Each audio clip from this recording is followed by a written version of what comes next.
Hello, I am Dan Assisi, and I'm here to talk with you today about war and conflict. And I find that to be a really hard topic to broach because, in one way, we all agree that war is fundamentally bad. So, why spend the time to talk about it? Well, I posit that in fact we underestimate the role we play in peace in general, and that if we can take some minutes out of a day to reevaluate our impact into the world, we can perhaps find ways in which to contribute to a more harmonious planet and have a more harmonious life, so to say. And I hope to do that today in under 10 minutes or so by sharing with you one piece of good news, one piece of bad news, and asking one fundamental and important question. So let's start. I think the best place to start is to share the one piece of good news I've mentioned. And that one piece of good news is that, in fact, it seems that war is in the decline. We say that because many different experts have come together to analyze the number of wars and deaths related to wars over the past centuries. And they have reached a conclusion, which you can see here, for instance, explained in this graph from Our World in Data, that there have been many different conflicts throughout our history for sure, but in the last century, we have seen a steady decrease in the number of people who have died in battle between governments and nations.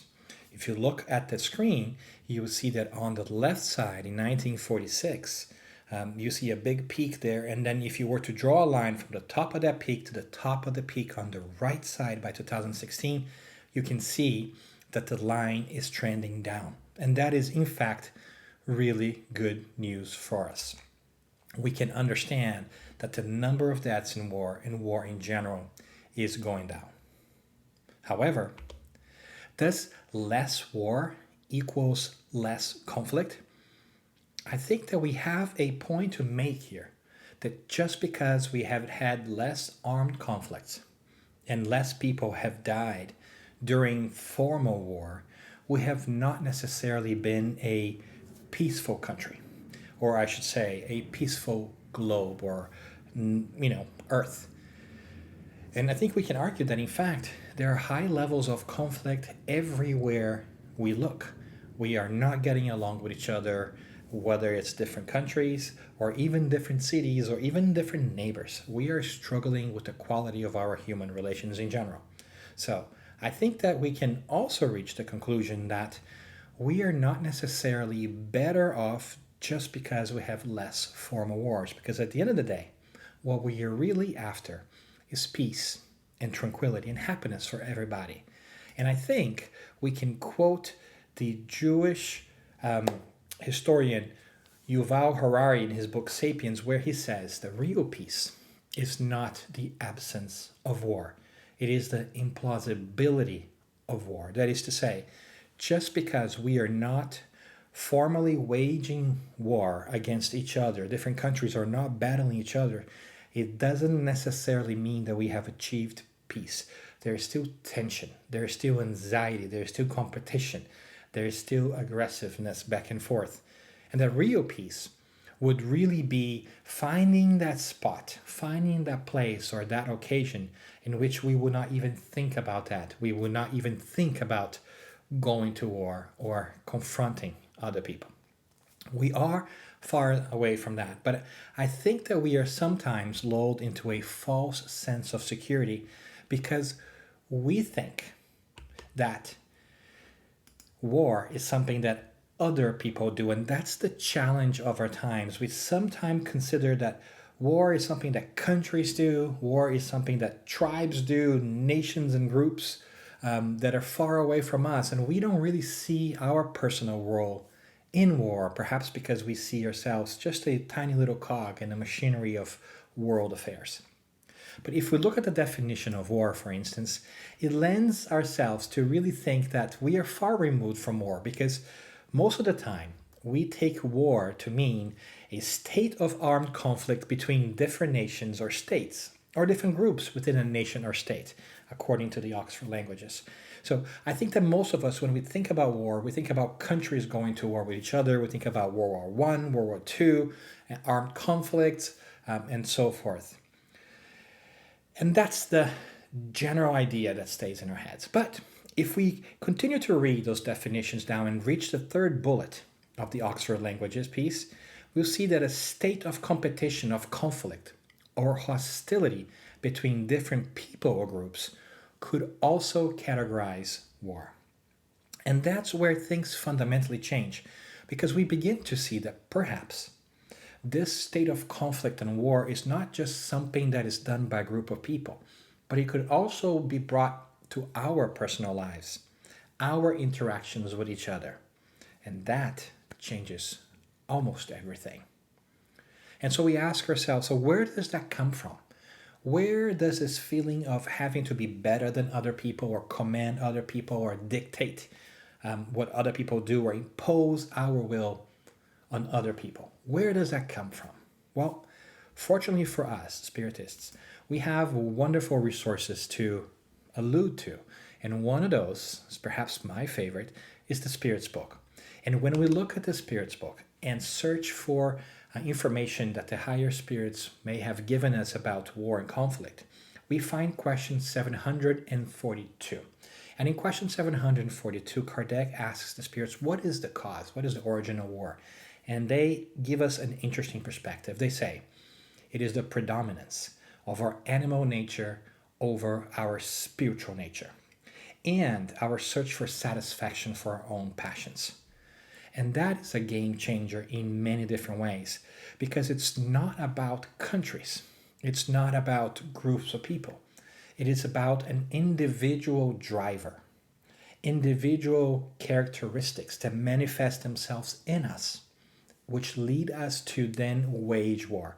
And when we get other people to feel the same way we do, and when we band in groups and foster that kind of thing, then formal war happens. However, I wonder if at the start, the beginning of war, is not individual per nature. And that is a big and fundamental shift, because it leads us to ask ourselves whether we are waging war in our everyday lives. And that is the difficult question that we bring. Because it starts with each and every one of us. How we feel with each other, how we relate to each other, is the key to this quality of relationships that can be perceived at an individual level, on a group level, or on a national level. So we could make the case that when we don't act kindly, when we are acting in an aggressive manner towards each other, when we are so intent in forcing our worldviews on others, we are waging war. Perhaps not physical and military war, but we are starting to wage emotional and spiritual war, in the manner of speaking, which eventually leads to the escalation and leads to the idea that we should confront people physically if we don't check ourselves. And that is a very key piece, because if we are true with ourselves, we must ask this very difficult question, which is, how are we triggering war in our everyday lives? Are we waging war in our everyday lives?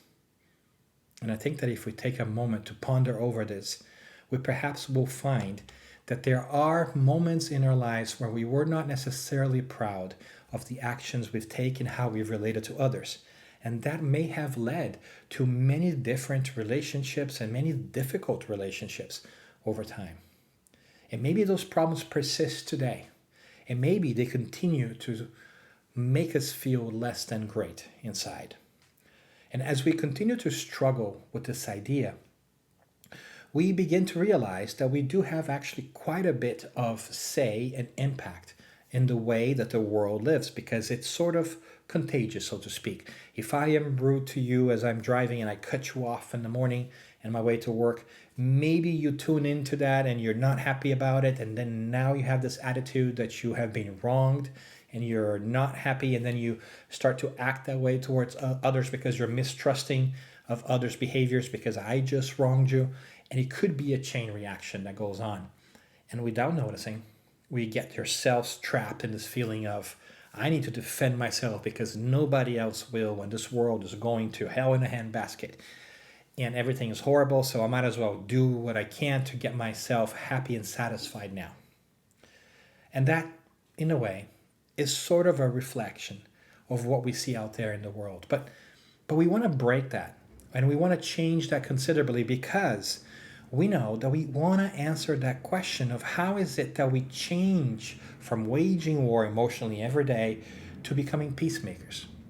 And the only way to do that we can think of, or at least the most successful way, is to remember our spiritual essence. And this is where Spiritism has been so kind to us, because it has gotten us so much knowledge and has shown us firsthand through our interaction with the spiritual world that we are indeed spiritual beings, that we are just here temporarily. And when we begin to internalize that and realize that our lives go beyond the physical realm, that we live as many times as it takes for us to grow, we begin to detach ourselves a little bit of this extreme importance we place on satisfying our own desires and needs in this lifetime. Because we know that we cannot take any of this with us, and that we are going to continue to come back as many times as we need to grow and perfect ourselves. So as we begin to understand that we are immortal being, and that we reincarnate as many times, and tomorrow I can be reincarnated in a different country, speaking a different language and a different gender than the one that I live in today, our motivation to assert supremacy over others may not be as high.